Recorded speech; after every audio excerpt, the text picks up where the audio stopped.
क्या आपको भी नहीं मिला एक अच्छी बहू बनने का खिताब? आखिर क्यों?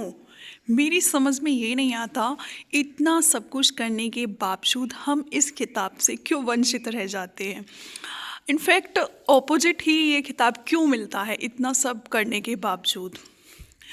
एक अच्छी सिलाई सीखने के बाद भी, अच्छी कुकिंग करने के बाद भी, सभी रिश्तेदारों की रिस्पेक्ट करने के बाद भी, सुबह जल्दी उठने के बाद, रात को लेट सोने के बाद, सबको पहले खाना खिलाने के बाद, फिर खुद खाना खाने के बाद, अच्छी एजुकेशन लेने के बावजूद और ना जाने ऐसे कितने अनगिनत काम जो कभी सपने में कल्पना में भी नहीं आई थी कि ये हम करेंगे, फिर भी वो काम करने पड़ रहे हैं और हम हंसी खुशी कर रहे हैं। आखिर क्यों? फिर भी वो खिताब क्यों नहीं मिलता?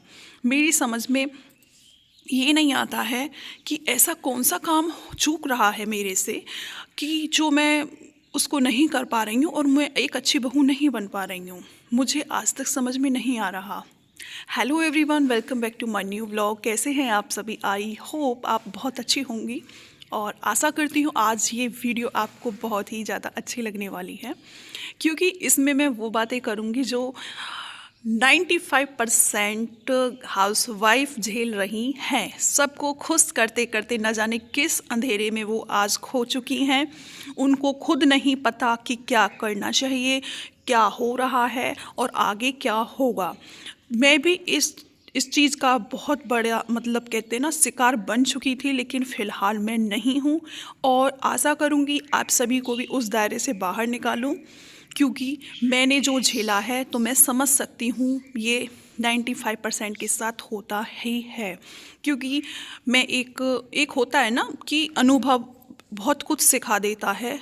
आज मैं 30 प्लस की हूँ, मुझे चीज़ें इतनी समझ में आ चुकी हैं जो शायद उस दौरान नहीं थी और कोई समझाने वाला नहीं होता है और ना ही कोई समझने वाला होता है। हम खुद ही एक ऐसे इंसान होते हैं जो ना समझ पाते हैं, कुछ टाइम के लिए समझ भी पाते हैं, लेकिन सारी चीज़ें इतनी डिस्टर्ब हो जाती हैं कि मन एकदम दुखी रहता है।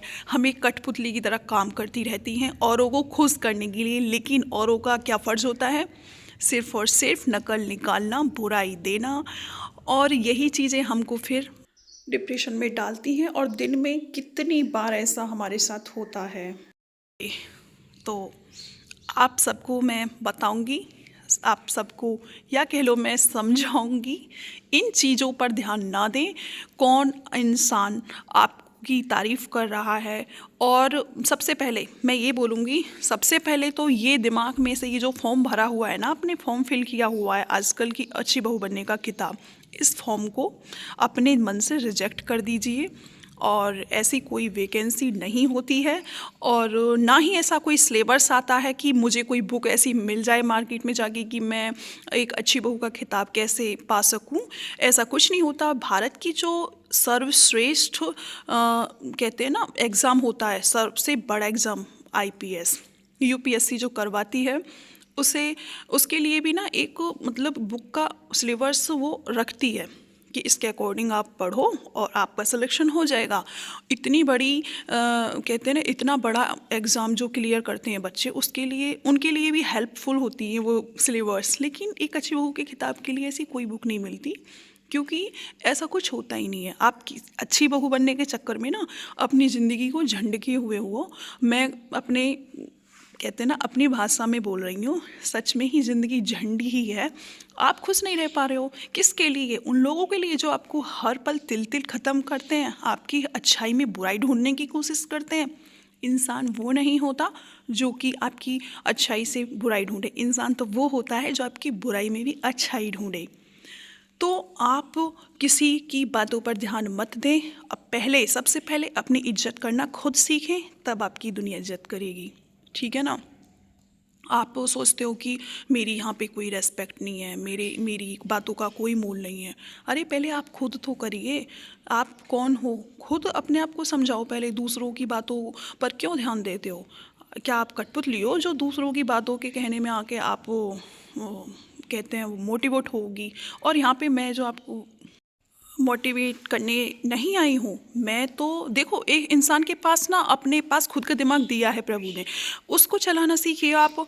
क्या आपको नहीं पता आपको भूख कब लगती है, आपको प्यास कब लगती है, कब सोना होता है और कब हमको जागना होता है, हंसना रोना, ये सारी फीलिंग्स आपको पता है।